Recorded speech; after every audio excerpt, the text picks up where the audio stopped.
안녕하세요. 신영글 교수입니다. 구장의 파생상품 및 위험회피 회계의 8번째 시간입니다. 지난 시간에 이어서 계속 현금흐름 위험회피 회계 사례를 가지고 구체적인 회계 처리를 살펴보겠습니다. 교재로는 798페이지 하단부터 나오는 변동이자 지급조건 금융부채의 현금흐름 변동 위험을 회피하는 사례가 되겠습니다. 변동이자 지급조건이기 때문에 미래 현금 흐름이 이자율 변동에 따라서 많아지기도 하고 적어지기도 할 거예요. 사채이기 때문에 이 회사는 변동이자 지급조건 사채를 발행한 후 혹시라도 현행이자율이 많아지면 캐시아웃 플로우가 많아질 거를 우려하겠죠. 요거를 좀 픽스 시키고 싶은 거예요. 고정이자로. 이럴 때 흔히 쓰는 방법이 이자율 수합입니다. 이자율 수합은 지난 시간에 이야기한 공정가치 위험 회피 회계에서도 이자율 수합이 나왔었는데요. 요거는 변동이자 고정이자 수치 지급이 반대입니다. 이쪽이 변동이자 지급이니까 이자율 수합은 두 가지의 고정 변동 현금 흐름을 스위치하는데 변동이자를 수취하고 고정이자를 지급하는 조건의 이자율 수합을 따로 체계를 하는 거예요. 그리고 사채하고 둘을 엮어버립니다. 그럼 어떤 일이 생기느냐면은 변동이자 지급과 변동이자 수치가 서로 상쇄가 되고요. 남는 건 고정이자 지급뿐입니다.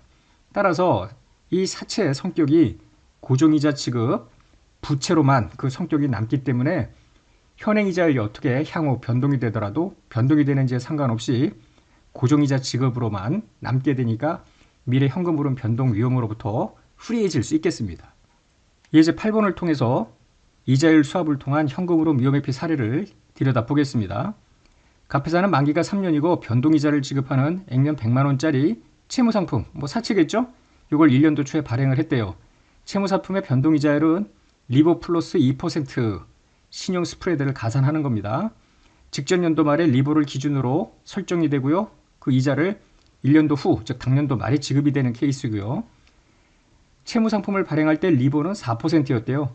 그러면 계속 여기다 2% 신용위험을 가산했으니까 첫 해에는 6%가 될 겁니다. 요 밑에 보면은 4, 6.5, 6 이랬죠? 여기다가 실제 이자 지급은 2% 신용 스프레드를 가산하는 거니까 6, 8.5, 8% 이런 식으로 바뀌게 될 거예요.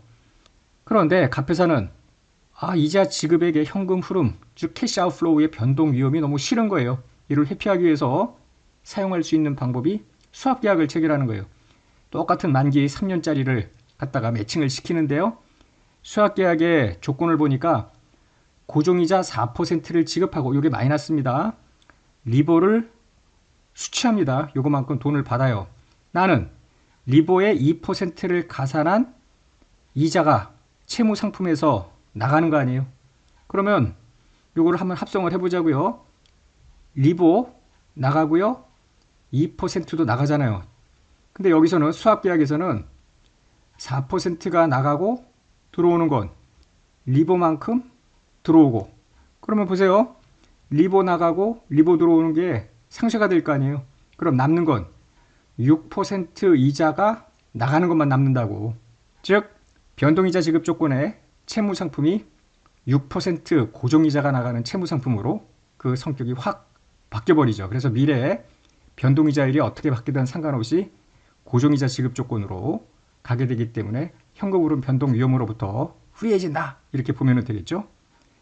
지난 공정가치 위험회피 회계에서도 이자율 수합을 엮어놨었는데요. 그때는 고정이자 지급 조건의 채무상품이었고요. 반대로 이자율 수합을 합성시키면은 그 채무상품이 변동이자 채무상품으로 성격이 바뀌어서 현행이자율이 바뀌어도 공정가치는 그대로 유지하는 것이었죠. 방향이 반대라고 생각을 하시면 되겠습니다. 여기 이자율 수합의 공정가치가 나오는데요. 잠시 후에 보겠지만 요 이자율 수합의 공정가치 계산할 수 있겠습니다. 물음을 보면은 1년도 초부터 3년도 말까지 회계 처리 다 해보자. 이자율 수합의 위험회피 효과는 모두 효과적이라고 가정을 했습니다. 자, 이자율 수합의 공정가치 산정을 한번 들여다보는데요. 앞에서도 이야기한 것처럼 이 채무상품의 이자 지급은 변동이자율에 따라서 달라지는데 리보 플러스 2%, 즉 6, 8.5, 8이라고 이야기했습니다.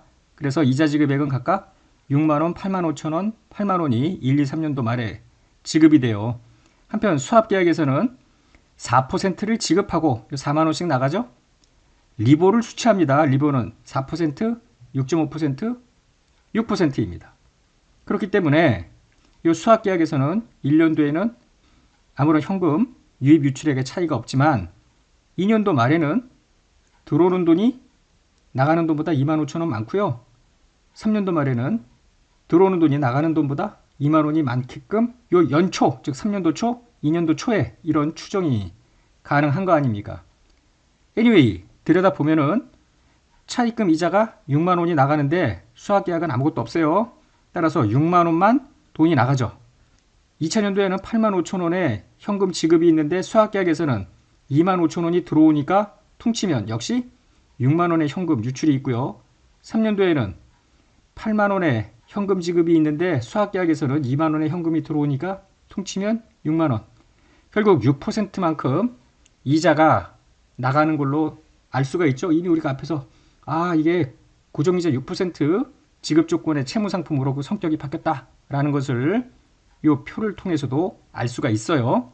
그러면 어쨌거나 이 이자율 수합 계약 공정가치를 봐야 되는데요.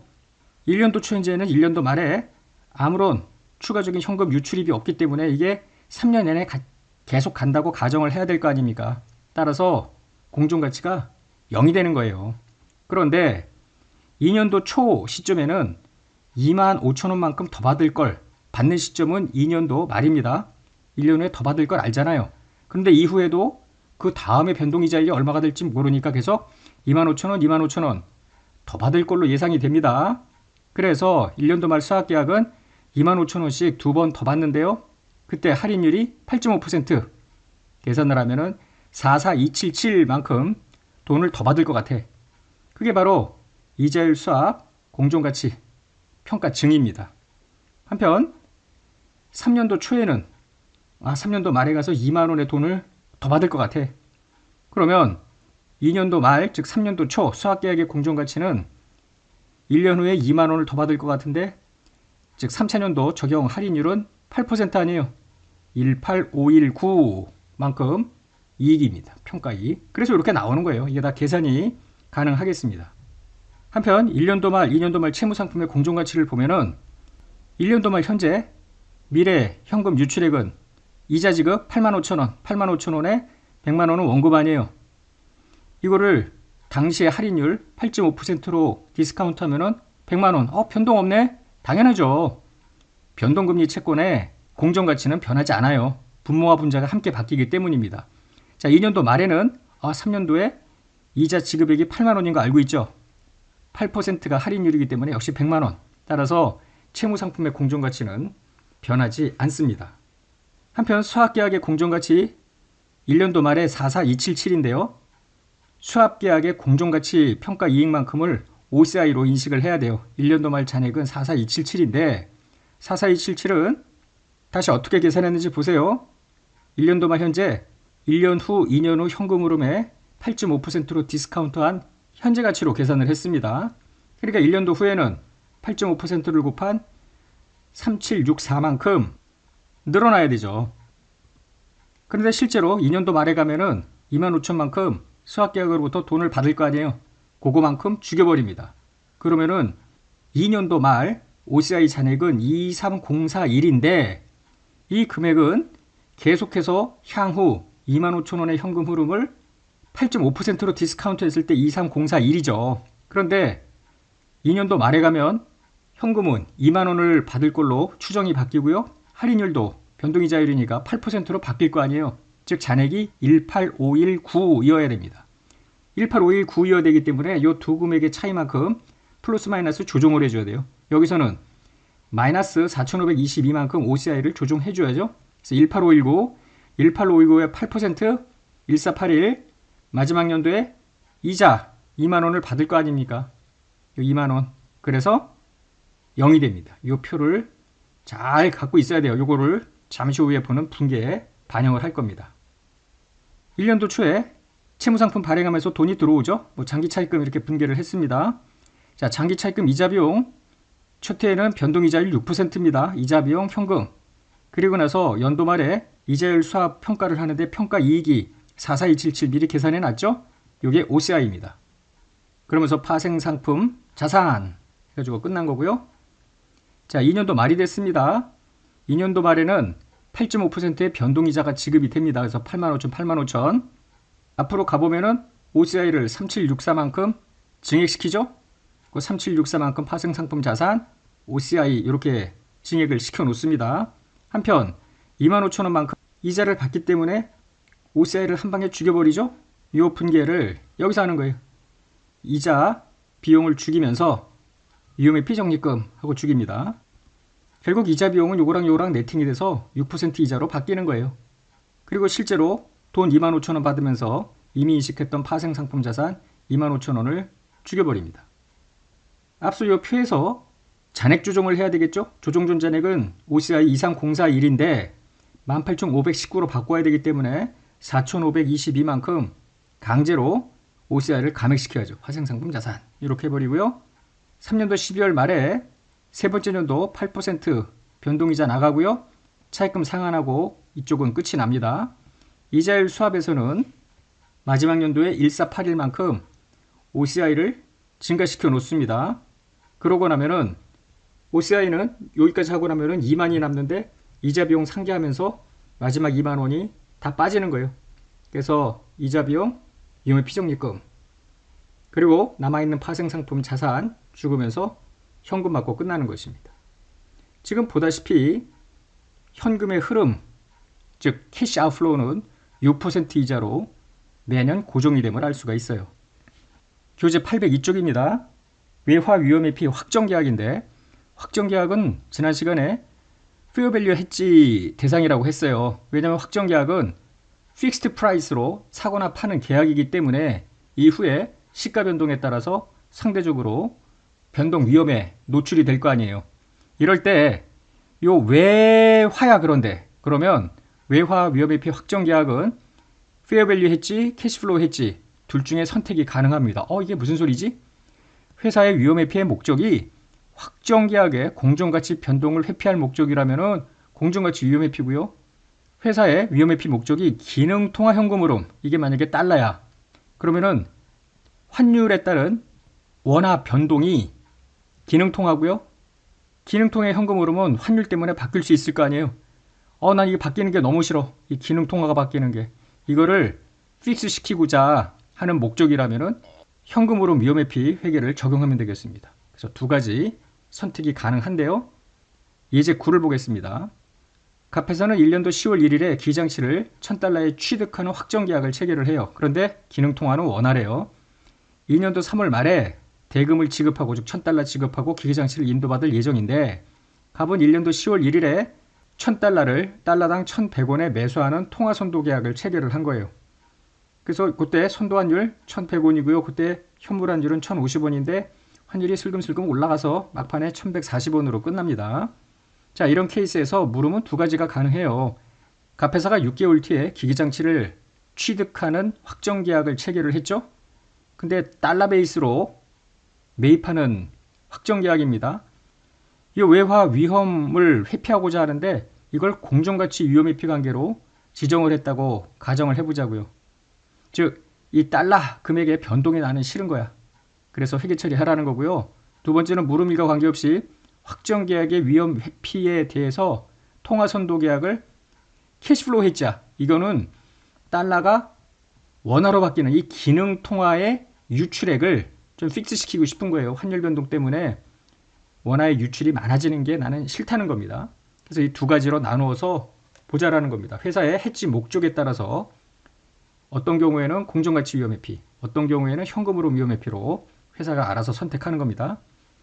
그러면 먼저 공정가치 위험회피부터 보면은 10월 1일은 회계 처리가 없고요. 자, 12월 말일로 갑니다.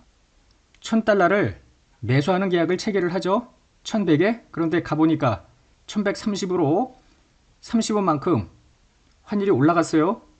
따라서 파생상품이 선도 계약에 대해서는 30원만큼 달러당 30원만큼 이익이 생기죠. 그래서 이익, 파생상품 자산. 한편 확정계약은 요거랑 크로스로 평가손실, 확정계약 부채 이와 같이 잡히면서 평가손실, 평가이익이 네팅이 되는 겁니다. 다 단기손익입니다. 요것도 그렇고 요것도 그렇고 단기손익에 미치는 영향은 없어요. 다음 연도 3월 말일이 됩니다. 환율은 1130원에서 1140원으로 바뀝니다. 따라서 파생상품자산 평가이익을 또 한번 인식을 하죠. 그럼 파생상품자산은 모두 작년에 3만원, 이번에 만원 해서 4만원이 되는데요. 요거 결제해야지. 그래서 현금이 들어오고 일단은 파생상품은 끝나요. 평가이익 인식한 것만큼 확정계약에 대해서도 이번에는 손실입니다. 그래서 이 손실 여기 이익이 네팅이 되게끔 하죠. 그럼 확정계약 부채는 그 전년도에 3만이 있었고요. 요번에 만이 있으니까 확정계약 부채는 4만인데 기기장치 취득하면서 현금 1000달러가 나가죠. 현물환율은 1140입니다. 그래서 114만원이 되고요. 확정계약 부채가 여기로 들어가죠. 그리고 기기장치는 처음에 계약했던 선도환율로 잡히게 됩니다. 이번에는 현금으로 위험회피로 가봅니다. 10월 1일에는 회계처리였고요. 자, 12월 말입니다. 확정계약의 미래 현금으로 변동의 현재가치 누계액을 보면은 지금 매수를 해야 되는데 1050원, 1110원. 환율이 올랐어. 그러면은 현금 유출이 그만큼 많아질 거 아닙니까? 그래서 이 환율 차이만큼 5만원의 확정계약에 대해서는 미래 현금 유출이 많아질 걸로 생각이 됩니다. 파생상품에서는 여기 30원만큼 평가 이익이잖아요. 그래서 플러스 30인데 앞에서 이제 플러스 3만, 여기 3만, 여기 마이너스 5만 모두 효과적이죠. 이 마이너스 5만을 여기 오버 안 하니까 따라서 3만 전체가 OCI 파생상품 자산 이렇게 인식해요. X2년 3월 말이 됩니다. 확정계약의 미래 현금으로 변동액 현재가치의 누계액으로 가면은요. 처음 계약할 때 1050, 여기에 1140이기 때문에 달러당 90원 모두 9만원의 손실이 있습니다. 반면에 파생상품 평가손익은 1100원에서 1140원으로 끝나기 때문에 4만원의 이익입니다. 4만원, 마이너스 9만원 모두 효과적이죠? 요 4만원이 위험회피 적립금 혹은 파생상품 자산의 최종 금액인데 전년도에 3만원을 잡아놨으니 이번에 만원만큼 추가로 더 인식을 하면 되겠죠. 파생상품 자산은 모두 4만원이니까 4만원 빠지면서 현금 4만원 받으면서 결제가 끝나고요. 기기장치 취득을 해야 되는데 114만원 현금 나가면서 위험회피 적립금이 모두 4만원 있죠? 여기 빠지고 기기장치가 처음 계약한 선도환율로 들어갑니다. 어떻게 됐든 간에 기계장치의 최초 인식금액은 110만원 동일함을 알 수가 있습니다. 예제 하나 더 풀어보고 이번 시간 끝내겠습니다. 이번에도 확정계약의 외환위험 회피인데요. 가페사의 기능통화는 원화인데 1년도 11월 1일에 생산한 제품을 1000달러에 판매하는 확정계약이래요. 제품 인도는 2년도 2월 1일입니다. 판매 대금은 인도 2개월 후에 수취할 예정이랍니다. 확정계약의 외화위험을 회피하기 위해서 1년도 11월 1일에 이 1000달러를 달러당 1200에 매도하는 통화선도계약을 체결을 하는 거예요. 나중에 매입자로부터 1000달러 받을 거 아니에요. 이때 매도를 하여 원화로 바꿔야 되겠죠. 환전할 때 1200원으로 미리 픽스를 시켜놓은 겁니다. 여기 현물환율, 선도환율이 주어집니다. 이 케이스도 마찬가지로 이 확정계약과 통화선도계약을 공정가치 위험회피 관계로 지정할 수도 있겠고요. 나는 나중에 환전한 원화금액, 즉 기능통화의 현금 흐름, 현금 유입액을 픽스시키고 싶어. 그럼 현금으로 위험회피 관계로 지정할 수 있겠습니다. 먼저 공정가치 위험회피 회계인데요. 1년도 11월 1일에는 회계 처리가 없고요. 자, 1년도 12월 말입니다. 환율은 1200원에서 1180원으로 20원 다운이 돼요. 선 매도 계약을 했는데 환율이 내려가니까 평가 이익이 생깁니다. 그래서 파생상품에서는 파생상품 자산, 평가이익 이렇게 인식을 해요. 그러면 확정계약에 대해서는 평가이익, 평가손실, 네팅일객금하고 확정계약 부채를 인식하죠. 다음 연도 2월 1일이 되면은 환율이 고전에 1180원에서 1185원으로 5원이 올라요. 그래서 파생상품에서는 5원만큼 손실이 생기면서 전에 인식했던 파생상품 자산 5천원을 죽이면 되겠습니다. 파생상품 자산은 2만원 잡았다가 5천원 죽였으니까 15,000원이 남죠? 그거 죽이면서 결제하고 끝납니다. 현금 수취하고 이게 파생상품에서 끝이 난 거고요. 파생상품 평가 손실이 5천이었기 때문에 크로스로 확정계약 평가 이익 잡으면서 확정계약 부채입니다. 그럼 확정계약 부채 15,000이 남죠?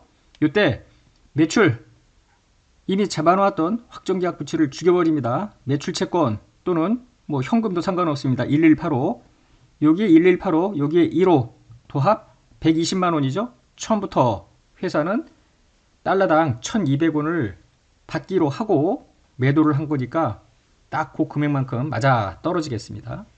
한편 현금으로 위험회피 1년도 11월 1일에는 회계처리 없고요. 1년도 12월 말에 가니 확정계약 현금으로 변동 누계액을 보면은 환율이 1220원에서 1195원으로 떨어졌어요. 확정계약으로 매출계약을 체결을 했는데 환율이 떨어지니까 현금 흐름은 덜 들어올 거 아니야. 그래서 마이너스 25,000입니다. 이때 파생상품은 선 매도계약을 체결을 했는데 환율이 1200에서 1180으로 떨어졌기 때문에 여기서는 이익이 생깁니다. 25,000원 손실보다 여기 적으니까 모두 이펙티브 하죠. 그래서 전체 2만원만큼 OCI를 인식을 하죠. 한편 2월 1일이 됩니다. 전체 확정계약의 현재가치 누계액을 보면은 1220원에서 1185로 떨어지니까 누적 손실은 마이너스 35,000인데 파생상품에서는 1200원에서 1185로 떨어졌기 때문에 매도계약에서 선매도계약에서 이익이 생기는데 35,000 마이너스 15,000 플러스 모두 효과적이네. 15,000이 위험회피 적립금 잔액이어야 합니다. 그런데 전년도에 2만원을 잡아놨으니 5,000만큼 오히려 OCI를 죽이고요. 파생상품 자산도 죽입니다. 그럼 파생상품 자산은 15,000원이 남으면서 결제하고 끝나죠. 여기서. 그리고 매출채권, 위험회피 적립금 15,000 남는 거, 요 회계 처리는 앞서 요 확정계약 부채로 잡는 거랑 금액은 똑같아요. 단지 이제 차이점은 뭐냐면은 앞서 공정가치 위험회피 회계는 당기손익에 미치는 영향을 스테디하게 가는 거고요. 여기는 현금 유출입을 스테디하게 픽스시키겠다라는 목적에 차이가 있다고 보면 되겠습니다. 오늘 강의 여기서 마치겠습니다.